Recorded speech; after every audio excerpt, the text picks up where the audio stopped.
Hey, how's it going everybody? It's Tanner here and welcome back to a new Ninjago countdown video here on the channel. In today's video, we're going to be counting down the top 5 Ninjago female characters, or if it's easier for you, the top 5 Ninjago girls. Now, of course, before the video starts, let me go ahead and apologize if anybody was offended by the title of this video. I seriously feel the need to go ahead and do that now in this current day and age because a lot of people get offended when you talk about gender. So yeah, apologies if you were offended. Please do not unsubscribe. So of course, as another disclaimer, this list will be strictly my own opinion on this. This isn't like a definitive, these are the top 5 best, this is just my opinion, not really too much going on here. But with that being said, let's go ahead and jump right into my list. So number 5 on the list is Nia. Now Nia, I'm not really a huge fan of, but she's still not too terrible, and I felt the need to put her on the list just because of how much she's grown throughout the entirety of Ninjago. While I might not be Nia's biggest fan, I can't really deny how far she's actually come, from being Kai's sister to Samurai X to being the fully fledged water ninja. It's really cool to actually see her development carry on, and it's really nice to see where she came from and where she is currently. Again, say what you will about Nia's current ninja abilities, I think they're satisfactory enough,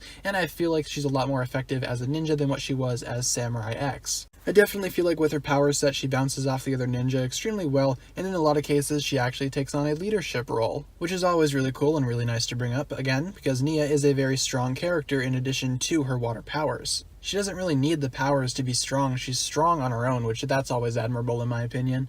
And overall, Nia is a fine ninja, she's a great asset to the team, and overall she's a pretty solid character all things considered. Next up we have Harumi, everybody's favorite female Ninjago villain, at least from what I've seen. A lot of people love Harumi, there's a big Harumi fan club out there, I know who you guys are, so props to you guys, because Harumi is actually a pretty cool character. Now again, a lot of people don't like her as well, just because of her villainous, actions and the way that she treated Lloyd, but at least she redeemed herself at the end of all of it, and I think that's what makes her character stand out to me, apart from several other Ninjago villains. She realized what she did wrong, and she realized that right before she died. And unfortunately, Harumi is no longer with us, which is kind of unfortunate, but for the time being, Harumi was a really cool character to actually have introduced in Ninjago. She kind of had a little romance with Lloyd, a little pseudo-romance there. Really, she was just trying to use him, but in a way, she's a very effective villain in what she does. She's very deceptive, she's very, perceptive of other people, and overall, she's a really solid character, all things considered. A lot of people really like Harumi, and I myself am one of them. Next up, we have Pixel, Zane's significant other and the current Samurai X. So Pixel, of course, has gone through a little bit of a mixed bag as well throughout the Ninjago story.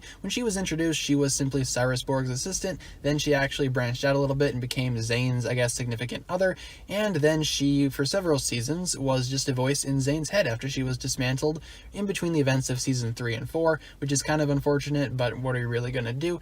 And in season 7, Pixel came back as a fully fledged samurai, once again allying herself with the ninja team, and this is definitely where she stands out. Ever since that moment in season 7 when she came back as Samurai X, she's been around helping out the ninja from time to time if they need to. She's practically a main ninja member at this point, but instead of actually obtaining that ninja identity, she decides to go by the current Samurai X, which definitely isn't too bad either. Her mechs are really cool, she's a very cool fighter, she's great at what she does, and I feel like her being a samurai would be far more effective than her actually being a ninja, so that's why I really enjoy her as the Samurai X. But overall though, Pixel is a phenomenal character. Can't really complain about her too much. I think she's great at what she does, and overall she's a fine character and a fine addition to the Ninjago lineup. Next up, we have Akita coming in at the number 2 spot. Now, Akita is a more recent Ninjago character, but she's definitely got her actual stay in the Ninjago series already. A lot of people love Akita. I really love Akita. I think her character is awesome. Some people may claim that she's a little two-dimensional, and I agree she wasn't really as fleshed out as some other Ninjago characters on this list, but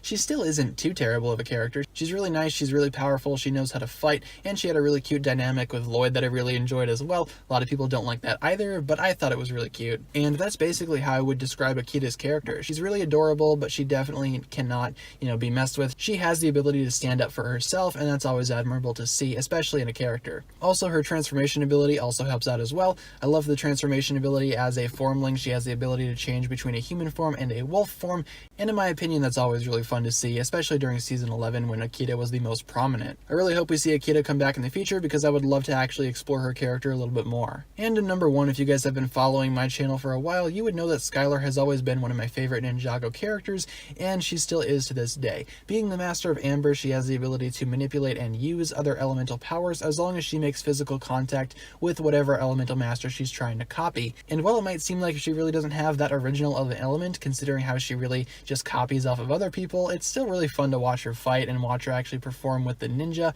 Again, she really isn't a mainstay on the ninja team or anything, but she's for sure my favorite side character, or at least one of my favorite side characters. You can't really go wrong with Skylar. And she's made countless appearances throughout Ninjago. She was in Season 4 when she debuted, then she was in Season 5 and 6, and I believe 7 to an extent, and also Season 9, so she's been around for more seasons than people might think. Skylar is definitely going to be a mainstay in Ninjago for a while to come yet, and I hope we see her again rather soon. I really like her personality. I like how calm and sort of intimidating it is at first, and I like her banter with Kai. I really do like that pairing. Kai and Skylar go well together. It's kind of like an opposites attract situation, but I think it works really well. And overall, Skylar is easily one of my favorite characters, and in my opinion, she's one of the best Ninjago female characters that we're ever going to see. So that being said, that'll just about do it for my list here, so let me know down below what you think of this list. What are your top 5 favorite Ninjago female characters, and what do you think of my list? Let me know down below in the comments. I look forward to reading what you guys come up with. With all that being said, guys, thank you so much for watching. If you enjoyed the video, be sure to like, comment, subscribe, do all that fun stuff, and of course, check out the links down below in the description for my other forms of social media.